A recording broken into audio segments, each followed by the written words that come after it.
hilariously named organization Canadian Journalists for Free Expression are wondering if maybe the government should be in charge of deciding what's real news and what's fake. What could possibly go wrong?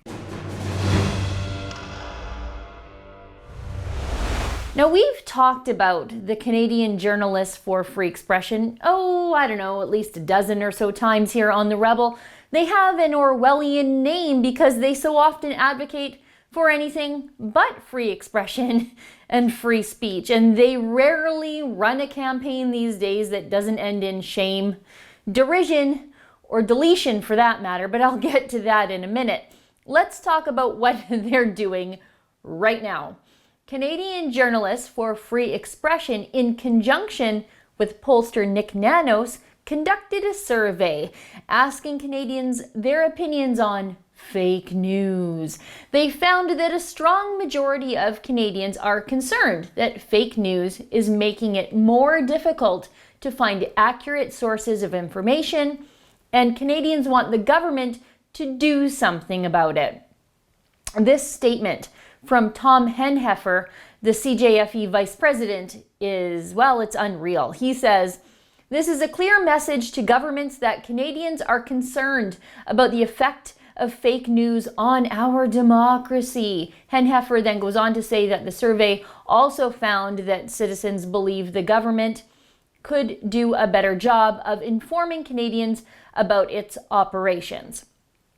No expression of concern about those supposed findings. Nothing at all. Seems like the CJFE is okay with the federal government censoring what Justin Trudeau decides to be fake news, but they just want to make sure you know exactly how Justin Trudeau is doing it to you. Okay, and this is laughable. From the same press release, CJFE boldly champions the free expression rights of all people and encourages and supports individuals and groups in the protection of their own and others' free expression rights. Sure you do. Except when, of course, the CJFE is calling on the federal government to censor what the federal government determines to be fake news. Seems totally legit.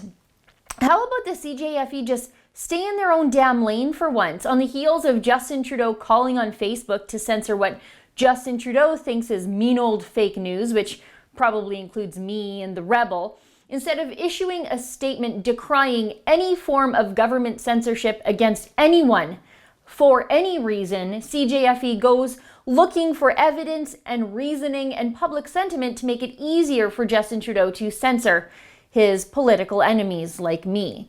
But this isn't the first time that CJFE has completely overstepped their mandate and became a political tool for the left. The CJFE actually has a long and storied history of censorship. Who could forget their ill-fated call to censor and ban President Trump from attending the G7 meetings earlier this month? CJFE called on the government to censor Canada's greatest ally and largest trading partner, in the middle of contentious trade negotiations. Eventually, the CJFE used their own proclivities for censorship and censored their own stupidity and deleted the campaign, so at least they could use their skills, for good for once, I guess. And then there was that time that the CJFE condemned the interruptions of Vice Quebec's offices by an anti-immigration group. Again, the statement from CJFE lacks any self-awareness at all. CJFE stands by journalist Simon Coutu and Vice Quebec and will vehemently denounce anyone who tries to silence journalists and thus attack the public's right to be informed.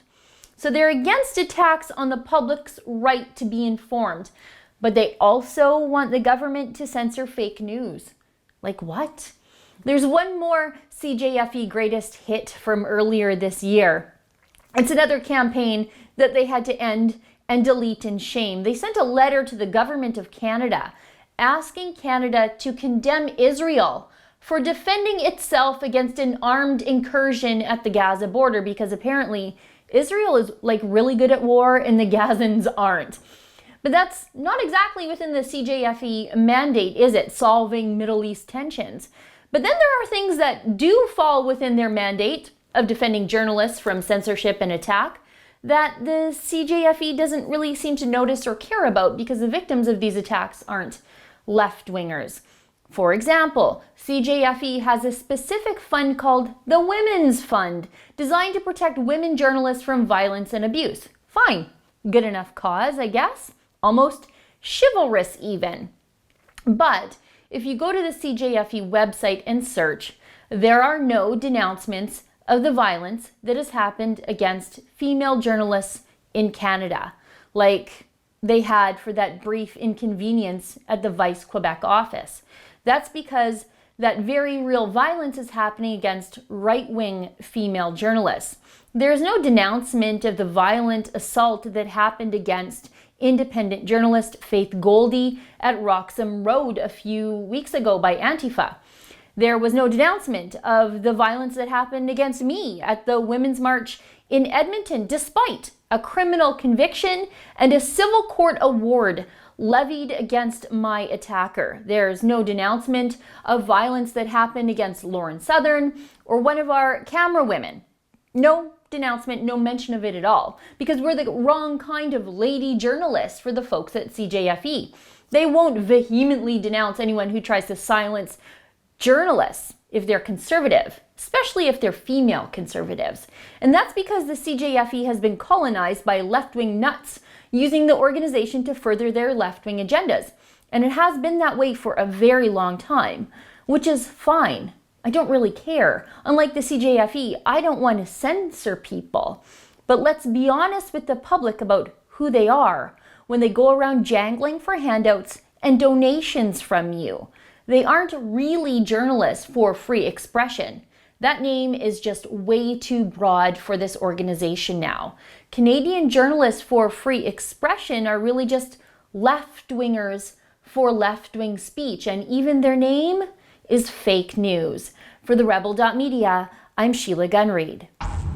I have a new book out. It's called The Case Against David Suzuki, an Unauthorized Biography. It will be always available for free at suzukibook.com. But if you want to help me stay at the top of the Amazon charts, you can get my book there for $2.57. That's The Case Against David Suzuki, an Unauthorized Biography.